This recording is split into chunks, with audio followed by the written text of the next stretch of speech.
Dito sa limang rito. 250 pre. 250. Eh, mo lang. 300 yan, 250. Dito. Pili pa. Pili-pili pa. Ito, kung mo, talandaan. 20. O, talandaan na yan.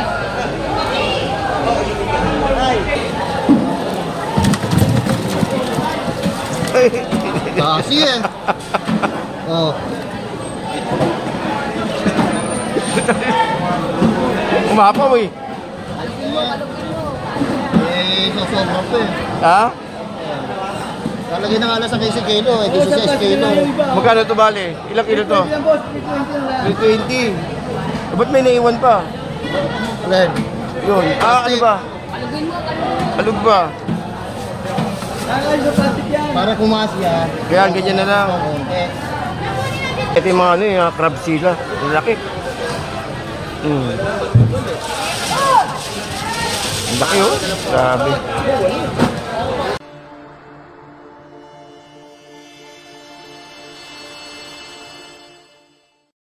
Okay, good morning no. Good morning po sa inyo lahat. Welcome po sa ating Kuya El. So today is March 27 no, at mag-update tayo ng sitwasyon no dito sa ating itong buka tawag ito, Ubando Fishport.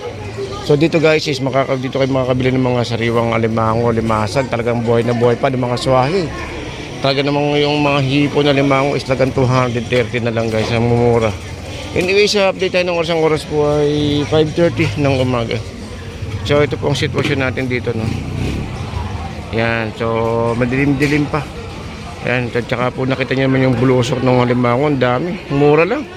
250, 230 meron na. Anyway, samahan niyo ako mag-ikot ulit tayo no. Actually, umikot na ako kanina. Kasi samahan niyo ako ulit guys at mag-ikot ulit tayo. Mga minahanap tayo ng pang ulam-ulam eh. 230. Ito bang kung saan no? Hagonoy na hagonoy. Magkano hagonoy na? 165. Ayun dito magkano? Ilan pa ba? Sa tindira na yun. Ha? Magkano dito te? Saan po? Ha? Yan? Oo. Dito kuya, 140. Eh, sa maliit na to? Hindi ko alam may ari yan. Okay. Pero, maliit na to. Ano bossing? Pengi ako rito. Pengi ako rito. Ilan? Kahit mga 10 lang. Po? Nakasya ba rito yun? Oo, kaya 10. Magkano yung 10 kilo?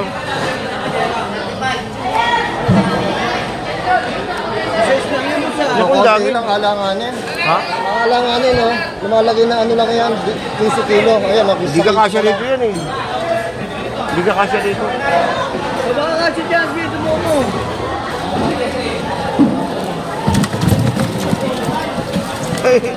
Kasi eh. Oh. Umapaw eh. Sosobra pa eh. Ha? Lalagay na nga lang sa 15 kilo eh, 16 kilo. Magkano to bale? Ilang kilo to? 320. Ba't may naiwan pa? Alin? Yun. Ano ba? Alug ba? Para kumasya. Kaya ganyan na lang. Eh,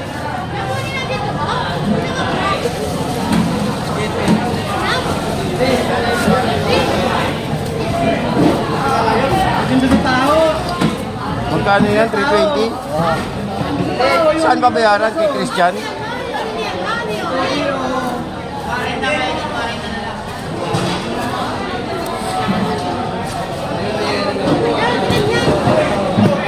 Okay na.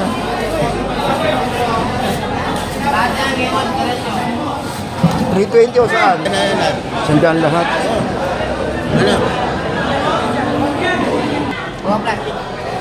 ano? Di ba yan, almasig na lang, 20 lang kilo. Siyempre, almasig. Pag-ibig na ako.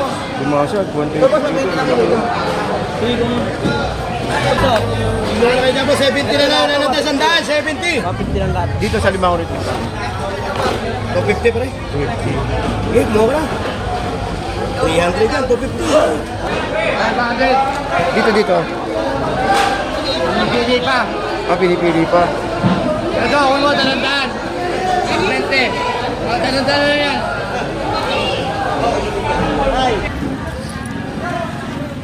Wala na kuya. Magkano kuha nyo? 100. Ito, ganda. Okay, so guys, ito po yung nabili natin na kanina, no? Kanina umaga sa may Obando. Sa halagang 150, nakakuha tayo nito. Ito, ganda. Ay, may limasag ako. Yan, oh, limasag. May ulang, assorted, no? May sap-sap. At may, tawag ito, malakapas ata to. Malakapas. Ito. Yun, limasag uli. Ito, hindi ko alam kung ano tawag dito. Yan. Tapos meron pa rito ito. Ayan, no? Oh, ito. Sap-sap. Ito maganda paborito kasi dito, sap-sap, guys. At ano pa ba? Ito, tawag nito. Itong tatampal. Oh, ayan, no? Ay, gumagalaw pa tatampal, oh. Ay, nakita nyo, guys, oh. Ay, gumagalaw, oh. Oh. Sa halagang 150, guys, nabili natin to, no? Panalo ang bilihin sa Obando. Maganda. Tsaka sariwa talaga. Meron pa tatampal, ano. Tawag dito, may tatawag dito, tatampal, ano daw, eh. Tatampal, ano. Basta bahala na kayo, gumagalaw pa, guys. Ayan, oh. Oh, ayan, oh. May alibasag. Hindi ka mali ilalim yung dali. Ayun. Ano pa yun? Tatampal. Sap-sap. Ano pa to? Sap-sap ulit. Yun lang. Gayun, no? Kagandahan to sa halagang 150 na ito nabili natin, no? O, may galamay ng ano, itong galamay na to. Naputol. Ayos, di ba? O, may hipon. Ayun, no? Hipon. Kumbaga, halo-halo. Sa halagang 150, ito yung may pang-ulam na tayo mamaya. Ayun, okay, ano. Yan yung kagandahan sa Obando. Obando Fishport. Ang ganda. Okay, so guys, ito naman po yung limasag na binili natin kanina, no? Sa halagang 150. Nung kinilo ko po ay nasa 3 kilo po siya. Like it, almost 3.2 nung kanina ng ano natin. Ito guys, yung galing po sa may Obando. Kasabay po ng mga nabili natin na ano kanina. Yung may mga sapsap. Then ito gumagalaw-galaw pa yun, no? Kasi buhay pa iba nito guys. Buhay pa kanina ito, kaya lang is nakulob sila sa biyahe, gawa nga ng napamarites tayo eh. Pero buhay pa iba nito kanina eh. Ayun, gumagalaw pa yung ano, ayun, oh. Yung iba buhay pa kanina to eh. Kaya lang gawa nga ng tumagal tayo sa biyahe eh. Ayun, Tapos dito, meron tayong kinuha rin dito na ito, yung tilapia natin na arroyo to ha, guys, sa arroyo ha. Ito nasa ano po ito, nasa 16 kilo, 16. At ang presyo po nito ay 20 pesos lang po ang 1 kilo. Ito po isa binibigay po natin to sa may Kalinga, no? Sa may diyan sa may Maynila. So ginagatin ba kay prito po natin yung kalahati nito. Kasi bali 8 kilo. Tsaka po dito. Tsaka po yung pansit. Baka kung hindi po bukas sarado po kasi ang ano eh. Sarado po kasi ngayon ng ano eh, ano ba ngayon? Biyernes sarado ang Kalinga sa may Tayuman. Sabado Linggo nakabukas sila. So titignan natin kung may bibigay natin to sa mga kababayan natin to, no? Yung mga nangangailangan ng pagkain. So siguro pag nagkaroon ng ganito pa naman to. Siguro pag nagkaroon pa ng nagkaroon tayo ng budget, dadagdagan natin ng ibang tilapia naman. Sa ngayon wala pa po kasi. Okay, so hanggang dito lang guys. Maraming salamat po, no. At sa mga walang sawang nanonood po sa atin, good morning po, no. Ayan, no. Ganda siya, oh. Hindi kayo mamata, ayan, no. Kumbaga kukuha lang kanina. Okay, so hanggang dito lang po guys. Maraming salamat po and good morning po sa inyo lahat.